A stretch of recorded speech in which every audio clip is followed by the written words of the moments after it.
All right, so the singleback Y off trips here is not a formation I really care for too much. I might jump into a little bit. Really, for me, you have slants, inside zone. I actually, my audible I switch is inside zone. Play action, dagger, Y cross, and then the play action flood. I'd probably go to the play action, dagger, Y cross, and the inside zone. Those are going to be the plays I'm going to look to. Maybe not slants at all. You could obviously, do some type of a concept with the slants, but really for me, it's just audibling into this. And for me to go ahead and use the inside zone is one of my base plays that I'm going to go ahead and use against I'm going to throw into my opponent. So basically, I'm going to go ahead and just do that inside zone play and hope that I can go ahead and get some pretty good attacking against my opponent when he runs into it. So you can see right here, just really good running lanes right here with Swift against that. The good thing about the inside zone is that you can flip it to the weak side where you don't have your extra blockers. So if he does start mugging or starts coming to the strong side of the field, you can go to the opposite side. Now, from a pass play standpoint, you've got basically slants and just to get rid of the ball.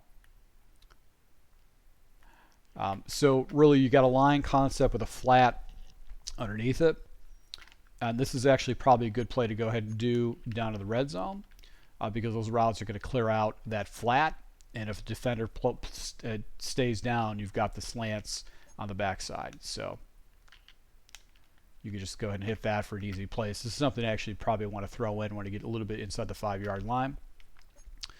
I got press look right here.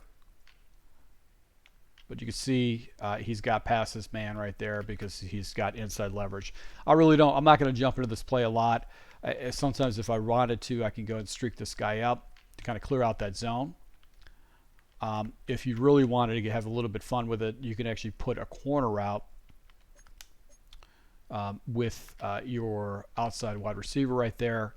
And it kind of puts those defenders in conflict because basically you've got an over-the-top coverage and you have a flat coverage on the backside. So this is probably maybe a little bit better thing to do. It's going to give you that one-on-one.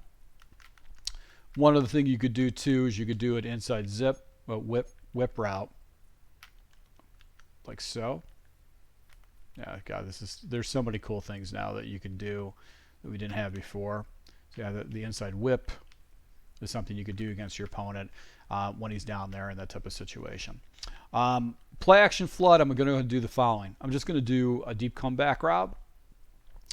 I'm going to watch the single coverage, but really what I'm looking for is this deep comeback route more than anything else. If the defenders float out,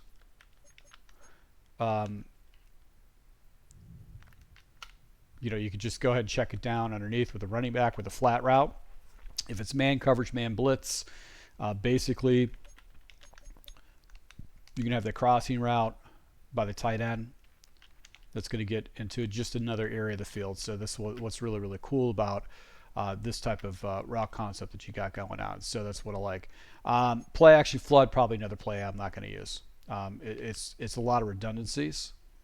The only thing that's cool about it is that you've got that deep dig in route or out route by the tight end.